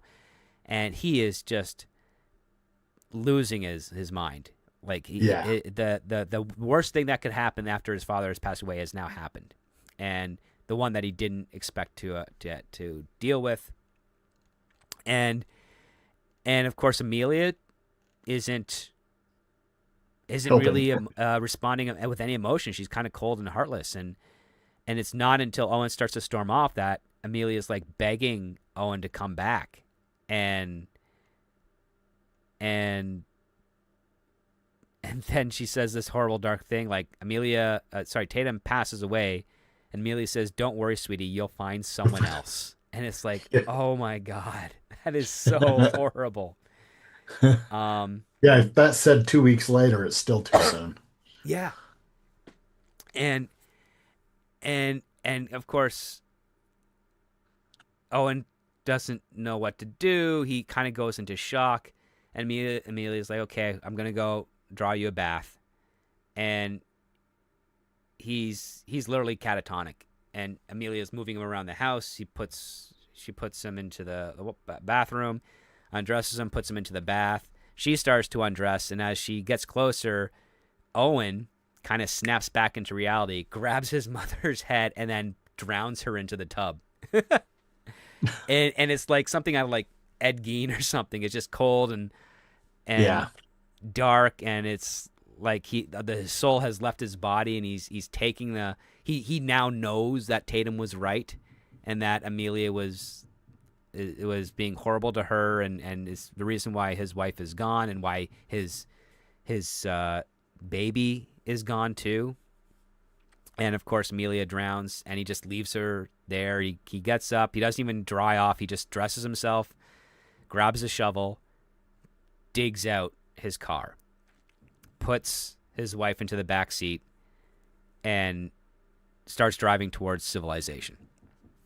And we're getting close to where we're going to cut off, because as he's driving out of the mountains and into closer to the Seattle area, his phone vibrates a couple of times, and he sees he has some text messages from Tatum that were sent prior to her death.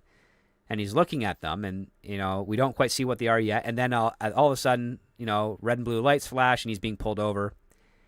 And that is where we're going to have to end the spoiler.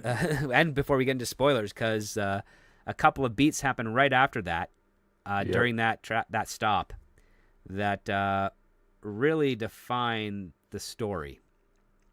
And there's some revelations people listening out there probably can speculate on. And then there's another one that you probably wouldn't see coming.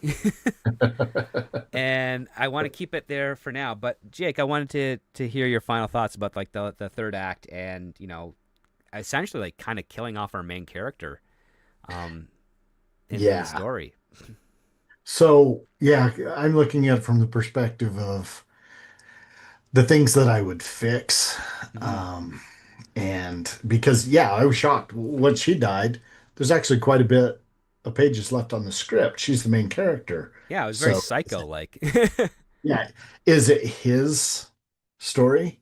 What is that okay to kill off your main character like that and still have them be your protagonist?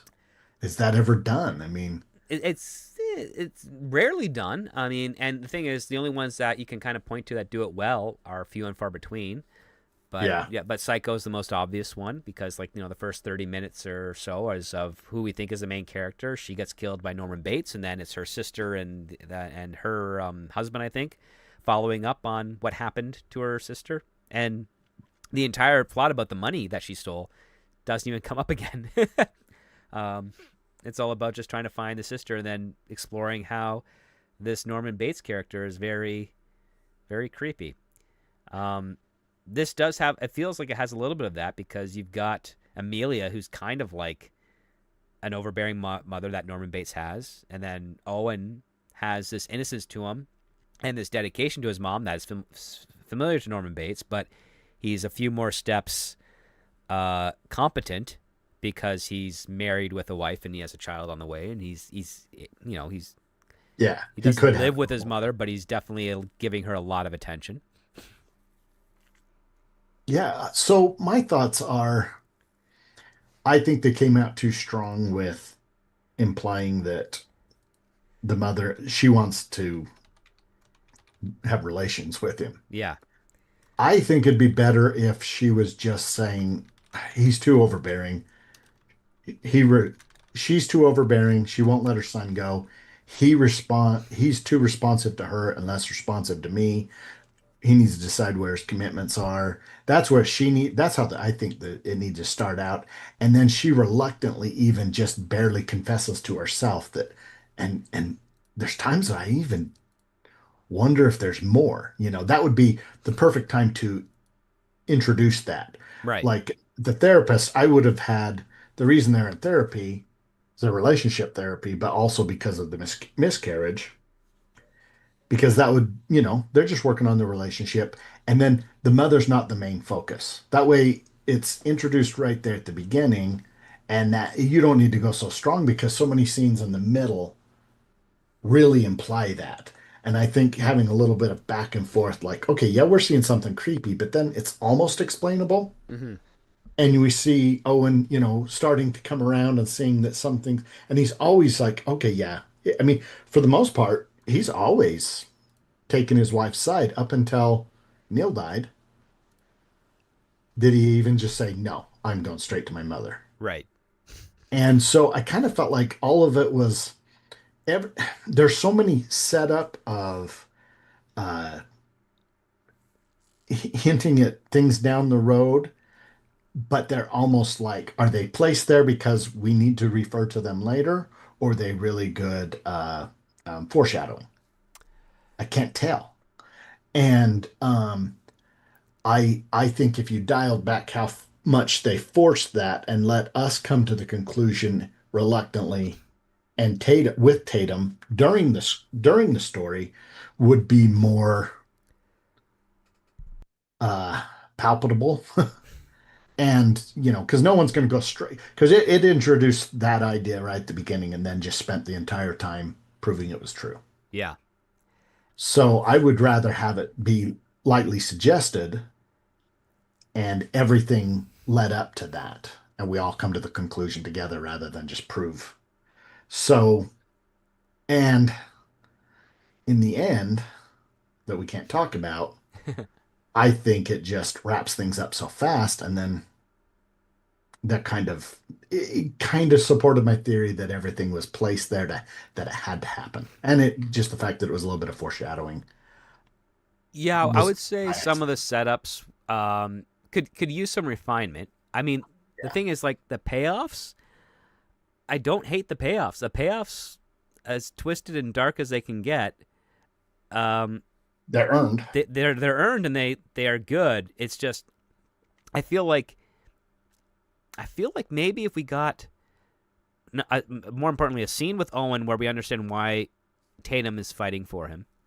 and Yes. then I'd have loved to have seen a little bit more with Neil, and I would have liked to have seen a bit more, because we don't really get a scene between Amelia and Neil. Like, the closest is when her back is sore and Neil gets up to try and massage it, but she demands for Owen to do it. I think we needed something extra on top of that. Like, I would have loved to have seen it, like, if Neil was just glowing with joy to see Owen and Tatum come home. And the moment that he kind of reaches out to greet them, that's when Amelia kind of intercepts and then hugs Owen and pushes kind of Neil away. And Neil kind of goes back inside of himself. And then that's when Tatum kind of, reaches out to Neil, and then he feels that emotion again. And then we can see the dynamic is that, yes, Amelia is definitely very possessive, and we can see how when Owen describes Neil as being distant, he's seeing the end result. He's not seeing the cause. He's seeing the effect. He's seeing like, okay, his mother hugged him, and he didn't notice that she kind of pushed Neil away, and through her body language and actions told Neil to sit down over there and don't do anything. And that would have gone more to, I think, the dynamics made us like Neil a lot more. It'd make us side with Tatum, and it'd also make us feel more emotions towards Owen, is that Amelia occupies so much of his field of vision that he doesn't see the forest for the trees. Yeah. And those photos that you were talking about that could have been put away, they could show perspective of Neil there, but Amelia being so overbearing, and just a secondary source of that. Another thing I thought with Neil is, I think it would have been better if they made it look like a dementia. There's some doubt because it was intentional and it looks like he did it, but you do have the idea, oh, Amelia could have done it. Owen could have done it. But if it was, oh, he got lost, walked to the car. And at that point, Amelia could be blaming, it's like, so in a way, I kind of would have done a detached garage. So that they didn't notice or hear the car running. And he's like, I'm gonna go get some toys, because he addressed he had to go to the attic, and that brings our main character's attention to the attic and us as the audience character to the attic. Right. And we know that she's got to go up there later. Another thing that's like either good or just needed to be pointed out because that was the next place to go. But if he had went to, he can even still mention the attic, but he's like, I'm gonna go get some stuff. They're out in the shed. They're out in the car. I can go get them, Yeah. Then, it would be easy to explain that he just had a dementia moment and got in the car, started it up, and couldn't figure out how to open the garage door. And that would have been interesting too. I'm also thinking of a scene where, a really quick one, where he's about to go into the attic, and Amelia catches him and says, Neil, you can't go up there. and he's like, oh, but the toys, like, any toys are in the shed or the garage. Now scoot down to the kitchen. Lunch is coming. Dinner's ready. And then she could have done it in a less than affectionate way, but more of like patronizing way. And then she just leaves him there. And then that's when we last see Neil. And then, of course, we find out that Amelia is the last one who talked to him and said, oh, yeah, it's in the garage. And then when she makes that accusation and she claims that Tatum was the last one to talk to him, then we know that Amelia is lying. Yes, that would have summed it. That would have made it perfect. Because we as the audience saw what she didn't see. Yeah, like, we need a bit more dramatic irony there. We can't just have because that fell out of the blue. It's your fault. What? Yeah, it's your fault. It's like it'd be better to say, like, no, I'm blaming you for doing this, even though I secretly know that the one that told him did it. The stuff was in the garage. I also would have gotten rid of, like, the garden hose into the driver's seat connected to the exhaust, because that's a bit much It's a bit much. for It him it to does do. make me think like Amelia did this, but That yeah, it doesn't do it in the way that I think. I want a bit more malice on Amelia for that, yeah, yeah. and I think that yeah, it stretches credulity. That Neil was able to go to those levels, and it It's also almost is opposite. I mean, maybe this is the intention of what Tess Brewer was doing. Is like Neil was excited to go share those toys and whatever with Tatum, and somehow Amelia got intercepted him and got him into the garage and rigged that thing up and let him go. But it's it's missing that extra beat where I'd rather have a hint that she did it with some doubt to compromise it than mhm, completely nothing and not knowing for sure either way. yeah, yeah. Because I was shocked when she just accused Tatum.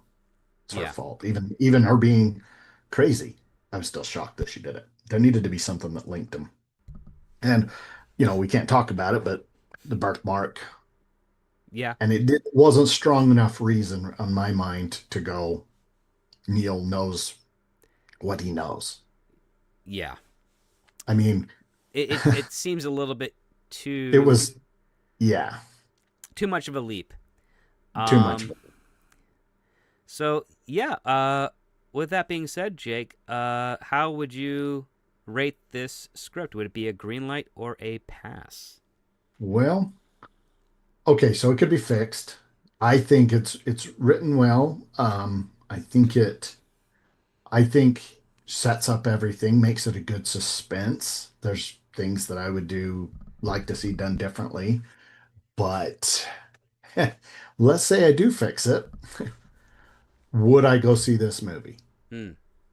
If someone told me, "Oh, go see this movie," and I went and saw it, I would never speak to him again. My personal taste, Right. this isn't a movie I would go see if I knew what it was about. So, before I answer your question, is it fair for a person to make a judgment on a script that could be written well? Like right now, I'm on the line. Right. My personal taste comes into it Sure. because this could be a cheap movie. Mm-hmm. It's got good suspense factor. Mm-hmm. I think it's a little too dark on the creepy, Yep. but that's my opinion. So is that it?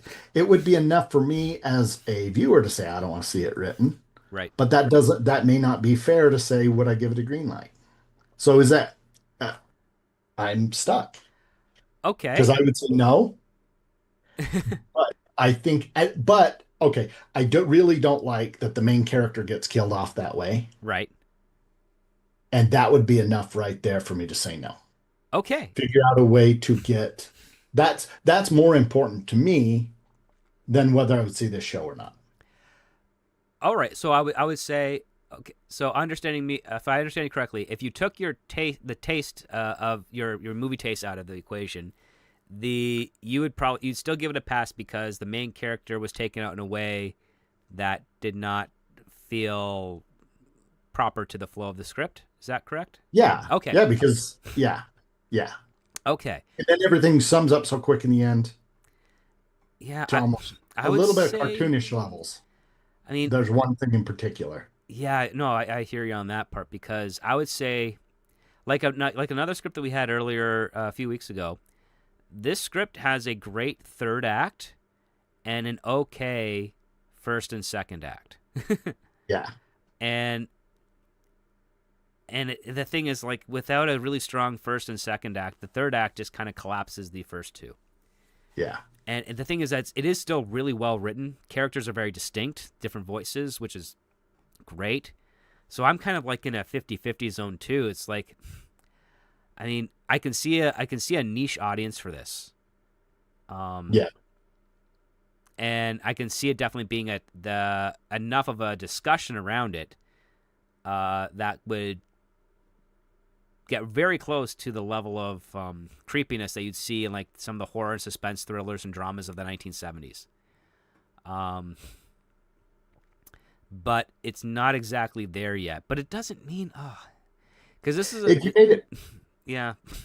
if you made a financial decision, what this movie would cost and would it potentially draw, you could easily invest enough people to be interested in it, whether they liked it or not.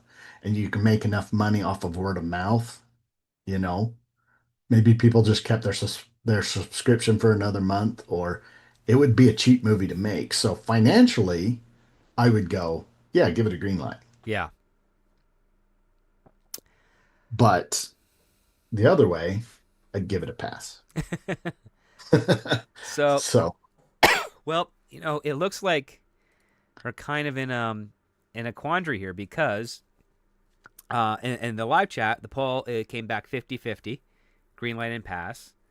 Now on the Patreon, the people that voted over there gave it a green light overwhelmingly. okay. Which I mean is interesting. I'm kind of stuck in the middle like you are. Like I completely understand. Taste wise, probably would be a pass. I probably wouldn't want to see this movie, but for it's a contained thriller, which means it's low budget, small cast, lots of juicy things to do and say to make it a rich set of roles for actors. Um, but its first and second act are the weakest. The payoff alone and the twist at the end, the many twists at the end, actually, Yeah. um, that would garner enough talk, I think, even within general audiences to draw it in and make it a profitable venture for this type. So I mean, taste wise, I'd probably be with you and be like 50. Yeah, I'd probably give it a pass. But if I was a producer looking to get some attention among audiences, this Yeah. movie would do it.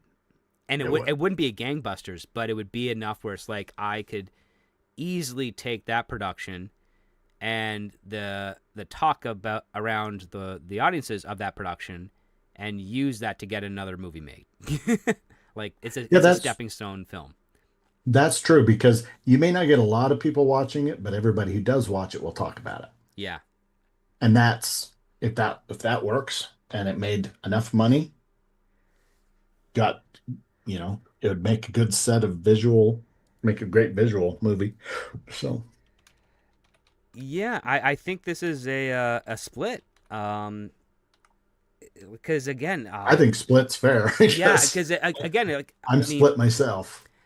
the I will say this, like Tess Brewer, she wrote, I mean, great characters, but yeah, first and second act are just a little bit too weak. Um, it wouldn't need extensive rewrites, but it would again, given the delicate nature of what the twists are in the third act, it's not an easy fix. No, Even the stuff that we suggested with probably would have some shakiness to it. true. Um, but yeah. So I think just we'll split it up and be like, it's a 50-50, just like the live audience said. It's a green light and a pass. It's a 1-1 Yeah, because I mean again, I feel it, equally strong about wanting to pass and wanting to green light. reading yeah I really do. yeah because I will say this, like the writer had a strong direction. She did seed some good stuff in there, which the obvious stuff about, and then the stuff that is not so obvious are well distracted without it being Yeah. too buried, because it does Mhm. come to a fruition. But there are some other aspects, especially with character and certain lines, that there's a bit too much in the ambiguity side of things. So yeah, like just like with you as a producer, I'd be like, yeah, I could greenlight this, and I could definitely see, even if it didn't make enough money, I'd get enough people talking where I could get another movie made. Yeah. Um, and Would it then appeal to the people who make decisions to give you another movie? yeah, I This think it movie would. being made because they don't care. I They're think it like, would, talk because is great. the other part too is that also has an intention of a story to elicit the types of emotions that you want to get a reaction out of your audience. And this ending definitely Give the gives you a reaction. reaction where you are horrified, you empathize with Owen and his family, and you're you're both given closure and not given closure at the same time. Yes. Yep. And it'd be too tempting to keep Tatum alive. Yeah. And if it did, it would cause its own set of problems.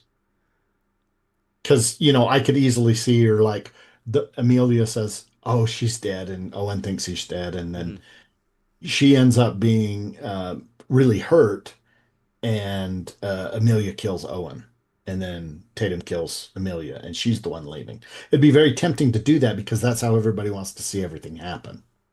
Oh yeah, I mean there But it wouldn't do what the story is going for, as and written, the story itself is and that also a wouldn't be big fair. warnings, a nice big warning sign to certain behaviors, which, Yeah. um, yeah, I mean, I will say this: it's despite its darkness, it does have that positive message of like, if you see these types of things happening, you have to kind of save the victims, from that. Yes. Yeah. Um, Yeah. No, I mean, it's I will say this. Yeah, give the script a read. Uh, you won't be less for it. I'll say that. Um, and yeah, the ending might listen. You might pick up all the details of the ending while reading the script. You might get surprised. But we saw things differently. we definitely thought things differently. We both came to the same conclusions, missing one half of the other. Yeah. And the um, things I saw you didn't see, and the things you saw I didn't. yeah, but together it is the whole. We did find the whole. And in a Um, way, that's a good sign of a good movie. I mean, two mhm, people walk out going, "Holy cow, I couldn't believe that." Yeah, but could you believe that? No, I didn't think about that. And right. that's It does definitely that's would just elicit a lot of sometimes we need. discussion. So yeah, I think like this I would say is it's a good one to talk about because of the setups and the payoffs and the intentions. So yeah, for you guys out there listening live, strongly recommend to give this script a read if you've enjoyed this conversation. You should be able to find it with a Google search online, but if you are having difficulties, you can reach out to me on the X's there, or if you're a member of the Patreon, you can reach out to me there, and I'd be happy to get you connected with the script. As always, we're not trying to circulate it around to impede the future of this script. You just want to get people to be able to read it and share some of their thoughts out there, in the hopes that if the writer does come across this channel, this show, they're able to benefit this and whether they believe in our notes or not, or our opinions on it or not, at least we're getting some discussion and getting some extra eyeballs on the script to ideally, help with their future endeavors and pay that forward and showcase to the world that, I mean, if this were produced and this were released, especially if it were released like big budget, big name stars all around the world type of thing, um, it would be a big discussion. I mean, It the would. um, the writer was definitely understands their tone because Barbarian, by the way of an erotic Hallmark holiday movie, I Yeah. think really does nail what what they were going for here. So yeah, I want to point that out. So that's And what we're she's talented. She's a talented writer. That's for sure. yeah, and her name sounds familiar. I'm sure we've reviewed a script of hers before. Um, Again, I review so many and read so many scripts, the names kind of blur together. But Yeah. yeah, I will say this it yeah I was not upset by reading this. It definitely perplexed at times. Definitely I shocked. read right through it the first time. It is an easy read. It's only a Easy 95 read. page script, which is like sweet spot of page count and time. Yeah. So yeah, I think that's the best we can come up with for this one, and I'm happy it is this way because it's got its positives and a couple of negatives, but they're strong negatives, but I think they can be addressed. Oh yeah. Um, Going into to the live chat, we have Charlotte C, who oh my gosh, Charlotte C, I haven't seen you in ages. I hope you're doing well. So she sent an emoji of a fox hugging a heart for 10. Thank you so much for that. It's good to see you around. I know you're on the other side of the planet, so sometimes the live streams and other appearances don't always line up, but I'm happy to see you here. We also have from Box Office Brawler for $4.99. Thank you, Brawler, for that. It was so much fun being on your show Tuesday. He says, "Here's a thank you for your script. We had a great time talking with you about Night of the Living Dead Tuesday night. It was a great time. Yeah, it was. It was fun chatting with you, the rest of the panel. We had a nice different set of generations there to share stories and perspectives on a classic that redefined zombie films. If you haven't yet, go over to Box Office Brawler on YouTube and check out that live stream and all the other videos and live streams that he hosts. He's got a great perspective and a great love of classic cinema, so go check him out. It was a fun stream there, and I hope to be able to have some time to return again in the future. Yeah, I guess with that being said, Jake, we got a solid 2 hours out of this this script here in conversation. I want to thank you so much for joining me this weekend. Of course, anytime. Yeah, I really like talking with you because you got the the average Jake point of view. Yeah, I watch a lot of movies. I'm not an expert, but you got that at least point know of view, what I like. Yeah, you got like the general audience point of view, which is pretty valuable to have, And it gives that extra. I'm curious. Yeah. So. Oh yeah, I mean that's a great quality to have. So I really appreciate you swinging by this evening. I know we're gonna have you back on again, hopefully before the year is out, for another script. And I want to thank everyone out there watching and listening live, and those listening on the replay. I really appreciate your support for the show. It is a niche show. We are well aware of that, and we're happy to be able to do it for those that are interested in each and every week here. If you are so inclined, please feel free to join the Patreon. It comes with a 1 week free tier where you get to see all the classic articles, notes, tips, and tricks on screenwriting and reviews and screenplay reviews, etc., and musings. And if that is something that you like and you want to see more of, appreciate the support over there. Outside of that, I want to thank our mod Darren M, and of course our mod Lord Thoth, for joining us this evening. Everyone else out there live in the chat and everyone else there on the replay, thank you so much for listening to me and Jake and all the other co-hosts ramble and complain and laud and praise all the scripts that we've been doing so far for nearly 2 years now. It is greatly appreciated. I want to wish you all a wonderful weekend, and never forget, guys, when it comes to great story, it all starts with the script.